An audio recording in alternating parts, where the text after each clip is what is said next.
Being a mom and being out in the community and watching the media and the news recently has had me extremely concerned about the coronavirus.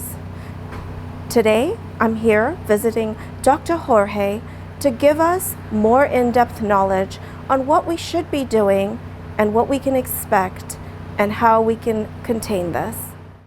We know we have a little situation right now with the new virus that we just discovered. Coronavirus is just, in order to understand how that works, a virus is a non-living organism. What does that mean? They need a living cell to survive. In this case, a human being. So once the virus goes inside the body, will attack and invade lung cells and will infect the whole entire respiratory system. What does that mean? So we have the virus already inside attacking our cell, meaning cell need to produce, for example, proteins, hormone for the normal function of the whole system. Problem is when the virus invade the cell, will direct the cell not produce the hormones and protein they need for the normal living, but instead they're going to start producing virus. So the virus will infect the cell and instead producing good stuff for the cell, it's going to start producing virus. So more cells are infected every hour, every day. Why? Because that's what the virus does in the body. So when that happens, immediately the immune system is going to attack. Somebody's attacking our system, we have the way to defend ourselves. How? To the immune system. What's the immune system? We have so many cells around. We got T cell, we have B cell, we have myeloid cell, white cell, a whole bunch of cells. Anyhow, so when that system is activated, we recognize the virus is attacking our system. So one cell is going to grab the virus, it's going to destroy the virus, and it's going to present that virus to another cell, and that cell is going to start producing antibodies later on. What does that mean? We are exposed on a daily basis to many viruses, many. So why we don't get sick on the daily basis? Because we have a system that protects us. Every time something is going inside, the immune system say this is not good for us, and we start fighting. When we said we start fighting, what does that mean? That's when we start showing symptoms. We're fighting something, that's when the symptoms start showing up. So in the case of the coronavirus, because it's a new virus, we don't know yet how it's going to react. So we have to be very, very proactive and to see the symptoms and what to do in case we get very sick. Right now, because we're not even close to have the cure for the virus, all we can do right now is be proactive. Mm-hmm. What does that mean? Avoid gathering a large crowd. Avoid touching public places. And the main rule, if you don't have to go to a place, please don't go. Stay home. If you don't have to go, just stay home. Don't go. That's the way you prevent the spreading the virus. So once the patient is sick, for example, the virus is inside the living cell, the human being, so it starts producing virus. Every time you cough, all those droplets have 1,000 millions of virus inside. So what happened once the droplets is outside, somebody passed through, boom. That's why we keep infecting people. That's why I say, do not gather with a bunch of people because the virus, it could be there. Yes. And what age groups do you think are really fatal? And, that should really, even if you do have a flu symptom or a cold or anything that you suggest, definitely trying to quarantine yourself. But at the same time, what age groups really need to be a little more concerned than others? Absolutely. Basically, we have two groups. Okay. High risk, low risk. Okay.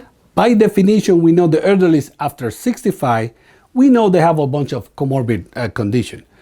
Emphysema, asthma, COPD, they have a history of cancer, people that have, prolonged use of steroid or immunosuppressed medication. Those are the patients that we know they're going to be in high risk. We like numbers. What's the number? I want to know if I'm in the high risk category. No, we know the 65 and older, yes, they are in the high risk group. But if you're 20, 30, or 40, and you have some comorbid condition like cancer, taking immunosuppression medication because you have a condition, collagen condition that needs those type of medication, you're going to be moving immediately from low risk to high risk because the immune system is compromised. It will not fight the infection the same way a normal patient will. So it's 65 and older, and what about with the children? Children, we haven't seen too much of cases, but the problem with the little ones is they get dehydrated very quickly. Okay. What does that mean? If you're dehydrated, the mucosa, which is the immune system, is there to fight everything that's going inside.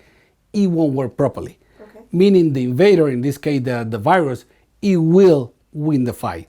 So with the little one, just to make sure they drink plenty of fluid. Okay. If they're sick, keep those little ones at home, but be very, very active in watch their symptoms. If they get very sick, yes, he needs to be seen by a physician. Okay. Thank you. And what about, what are, like, I know you said washing your hands. Is there a technique to washing your hands? Or? Absolutely. I mean, that's a general thing. We call it universal precaution. Okay. You have to wash your hand for at least, count from 1 to 20. Okay. Make sure you go to every single aspect of your hand. It's not put some water and done.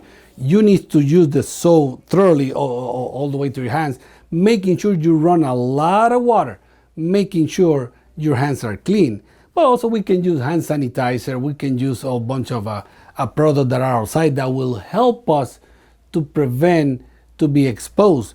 But again, once you're outside, you wash your hands right now, but you are in the public place, you touch some contaminated surface, boom, you're ready.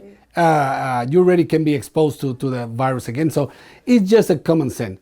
Don't put your face in your hand. Don't bring nothing to your face because you can bring the virus from the surface all the way to your system.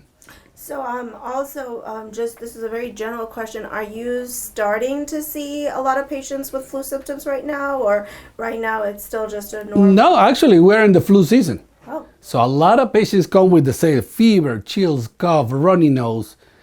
Basically, right now, I mean, because we don't have the test right now on the primary care level, even in the emergency room, the hospital, we don't have tests to tell the patient, yes, you do or you don't have the virus. So the best way and the best practice is right now, call your doctor. Don't go to their office because it's happened that you have the coronavirus. You're bringing the coronavirus to the office. Boom, then we continue the spreading. So right now, the best practice is stay home. If you're sick, call your doctor. Talk to somebody there, talk to a nurse, talk to your doctor.